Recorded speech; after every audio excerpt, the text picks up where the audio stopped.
अच्छी स्थिति के बाद निरक्षीय स्थिति में वैद्युत क्षेत्र की तीव्रता वैद्युत द्विध्रुव के कारण कैसे निकालनी है, आइए उस पर आज हम चर्चा करते हैं। इससे पहले अच्छी स्थिति में वैद्युत द्विध्रुव के कारण वैद्युत क्षेत्र की तीव्रता कैसे ज्ञात की जाती है वो मैं इससे पहले के वीडियो में आपको बता चुका हूँ। यदि आपने अभी तक हमारे उस वीडियो को नहीं देखा है तो सबसे पहले आप उस वीडियो को देखिए और अच्छी स्थिति को कंफर्म करने के बाद फिर पुनः निरक्षीय स्थिति पर आइए, तब आपके लिए वो निश्चित ही बेहतर उपयोगी होगा। और बोर्ड परीक्षा के लिए ये टॉपिक बहुत ही महत्वपूर्ण है, इसलिए बहुत ही गंभीरता के साथ इसको ध्यान से देखिए और समझिए, और साथ साथ हो सके तो इसे कॉपी पर भी अपने लिखते चलिए। आइए चलते हैं वैद्युत द्विध्रुव के कारण निरक्षीय स्थिति में वैद्युत क्षेत्र की तीव्रता। तो माना कि एक वैद्युत द्विध्रुव हमारा AB है, मान लिया कि ये हमारा एक वैद्युत द्विध्रुव AB है और इसके ठीक मध्य बिंदु O से कुछ दूरी पर, या हम कह सकते हैं R दूरी पर एक बिंदु P है। इस P पर हमें वैद्युत क्षेत्र की तीव्रता ज्ञात करनी है। A पर हमारा जो है वो +Q आवेश और B पर -Q आवेश है। इसके मध्य से दूरी इनकी L और L हैं। चूँकि दोनों आवेशों के बीच की दूरी 2L होती है तो मध्य बिंदु से L और L होगी। +Q के कारण जो तीव्रता होगी वो E1 और -Q के कारण जो तीव्रता होगी वो E2। और इन दोनों के कारण बिंदु P पर जो तीव्रता होगी वो हमारी यहाँ पर होगी। अब बिंदु P से बिंदु A तक की दूरी और P से B तक की दूरी, तो चूंकि बिंदु P से हमें प्लस आवेश Q तक की दूरी चाहिए और P की -Q के बीच की दूरी चाहिए, तो वो दूरी चूंकि हमें तो इसमें दी नहीं, हमें फाइंड आउट करना है। तो चूंकि ये हमें दिया हुआ है L और ये दूरी हमें पता है R, तो हम उस कंडीशन में POA ये हमारा समकोण त्रिभुज होगा। पाइथागोरस प्रमेय की सहायता से उस कंडीशन में ये कर्ण हमारा होगा, ये आधार होगा और ये लंब होगा। तो उस स्थिति में इस कर्ण को हम ज्ञात कर सकते हैं। तो कर्ण जो होगा वो कर्ण हमारा होता है √ आधार का वर्ग प्लस लंब का वर्ग। तो उस कंडीशन में लंब हमारा R दिया है तो R का स्क्वायर प्लस आधार दिया है L तो L का स्क्वायर। जो दूरी P से +Q के आवेश तक की होगी वही दूरी P से -Q आवेश तक होगी। चूँकि ये दोनों समरूप त्रिभुज बनाते हैं तो इसलिए ये भी हमारा जो होगा वो R² प्लस L² होगा। ठीक है, ये इतनी बात कंफर्म कर लीजिए आप। इसके बाद चलते हैं, अब हम +Q आवेश के कारण बिंदु P पर जब तीव्रता निकालेंगे तो वो तीव्रता हमारी होगी E1। वो तीव्रता क्या होगी? E1। और -Q के कारण जो बिंदु P पर तीव्रता आएगी वो आएगी E2। तो आइए निकालते हैं सबसे पहले E1। तो E1 बराबर 1/4πε0 K, यदि परावैद्युतांक हमारा K है, उस कंडीशन में आवेश हमारा Q बटे बीच की दूरी का वर्ग होता है, तो बीच की दूरी हमारी जो है वो R² प्लस L² और इसका कर देंगे स्क्वायर। तो इस स्क्वायर से ये स्क्वायर रूट हट जाएगा। तो उस कंडीशन में E1 बराबर 1/4πε0 K Q/R² प्लस L² होगा। इसको हम समीकरण 1 मान सकते हैं। अब सेम यही प्रोसेस हमें -Q आवेश के लिए बिंदु P पर करना है। तो जब बिंदु P पर इस -Q के कारण आवेश के कारण हम अगर तीव्रता निकालेंगे तो आएगी E2।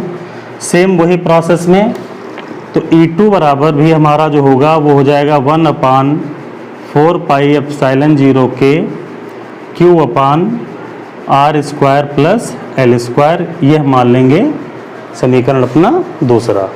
सेम रहेगी। अब चूंकि दोनों सेम हैं तो ऐसे इस तरह से ये हमारी जुड़ तो सकती नहीं, इस तरह से हम इनको जोड़ नहीं सकते। तो उस कंडीशन में हम क्या करेंगे कि ए बी के समांतर इसको मानकर इसे ऊर्ध्व और क्षैतिज घटक में तोड़ देंगे। तो देखिए कैसे, साइड से यहाँ से हम देखते हैं। तो बिंदु चूंकि ये P है, E1 इधर और E2 इधर, E2 नीचे है और E1 ऊपर। तो जब हम इस P पर इस AB के लंबवत घटक डालें, लंबवत घटक में इस E1 को तोड़ दें तो ये बनाएगा E1 साइन थीटा, और E2 जो होगा वो बनाएगा नीचे की ओर E2 साइन थीटा, वो बना देगा E2 साइन थीटा। फिर उस कंडीशन में जब ये E2 साइन थीटा होगा और जब क्षैतिज घटक तोड़ेंगे E1 का तो वो इधर बनेगा E1 कॉस थीटा, और जब E2 का जो क्षैतिज घटक होगा तो E2 भी क्षैतिज घटक जो अपना देगा वो भी इसी पर ही देगा E2 कॉस थीटा। तो उस कंडीशन में जो वैद्युत क्षेत्र की तीव्रता E होगी वो हमारी E1 cos theta plus E2 cos theta हो जाएगी। और ये विपरीत दिशा में होने के कारण जो लंबवत घटक थे E1 साइन थीटा और E2 साइन थीटा, चूंकि E1 और E2 दोनों बराबर आए हैं तो ये प्लस माइनस में बराबर होने पर ये तो स्वतः शून्य या निरस्त हो जाएंगे। तो उस कंडीशन में केवल P पर जो वैद्युत क्षेत्र की तीव्रता E होगी वो E1 cos theta plus E2 cos theta के बराबर होगी। तो आइए अब हम बिंदु P पर वैद्युत क्षेत्र की तीव्रता वैद्युत द्विध्रुव AB के कारण जो E बराबर होगा वो होगा E1 cos theta plus E2 cos theta. E1 और E2 के मान यहीं से इसमें रखिए। तो E बराबर E1 की जगह पर 1/4 पाई एप्सिलॉन 0 के और Q अपान R square plus L square cos theta plus E2 की जगह पर E2 का मान रखिए तो 1/4 पाई एप्सिलॉन 0 के Q अपान R square plus L square cos theta.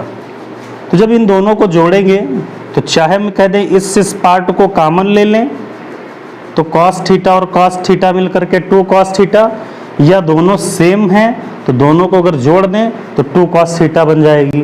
तो हम कह रहे हैं E बराबर 1/4 पाई एप्सिलॉन 0 के Q अपान R square plus L square और 2 कॉस थीटा, ये जोड़ने पर वैद्युत क्षेत्र की तीव्रता निकल कर आएगी।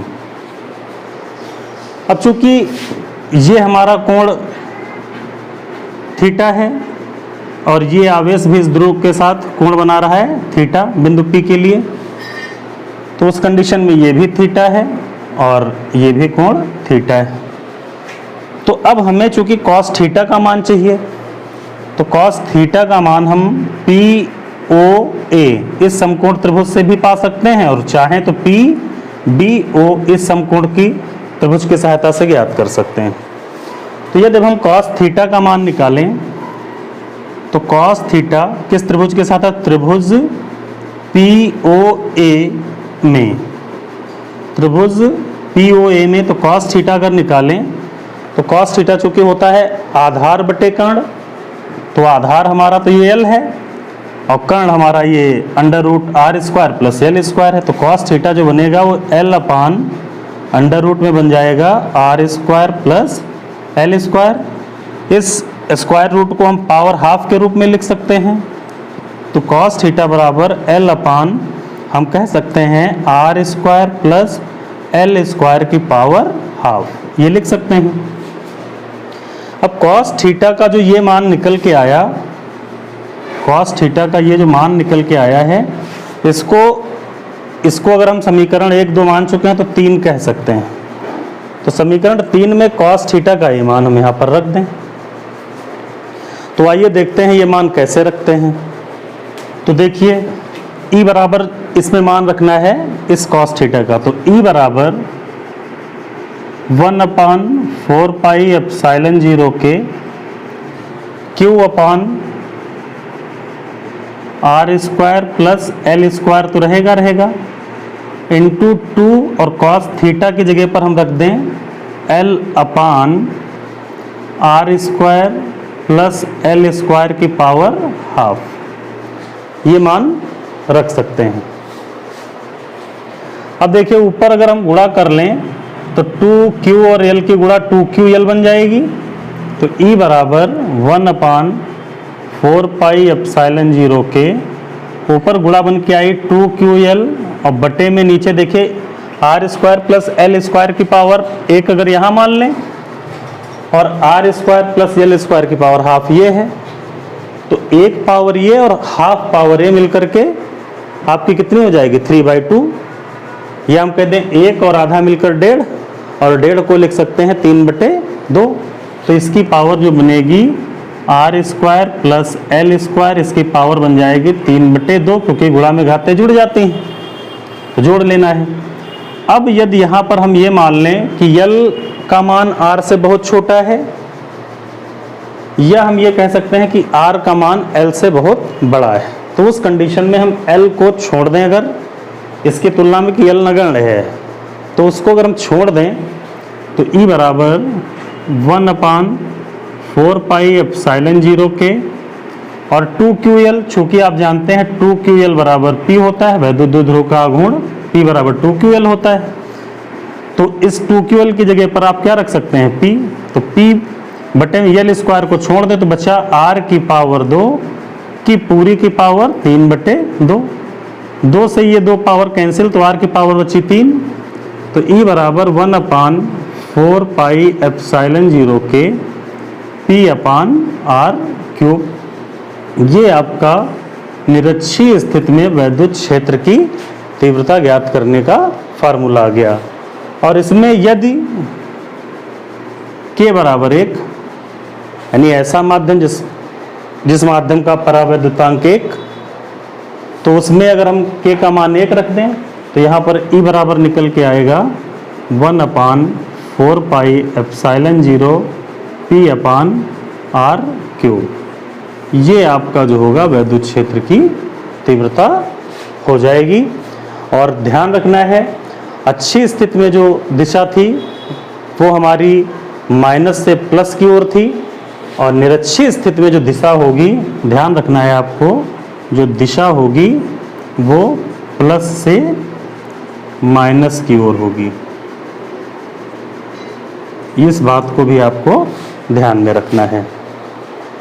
तो अच्छी और निरक्षीय स्थितियों के बाद अब इन्हीं पर हम चलेंगे न्यूमेरिकल के लिए, इन्हीं टॉपिक्स पर। बस यही रिक्वेस्ट है कि आप इसे कॉपी पर नोट करिए, और नोट करने के बाद अगर आपको हमारा ये वीडियो अच्छा लग रहा है तो प्लीज़ हमारे इस वीडियो को अपने दोस्तों में शेयर ज़रूर करें।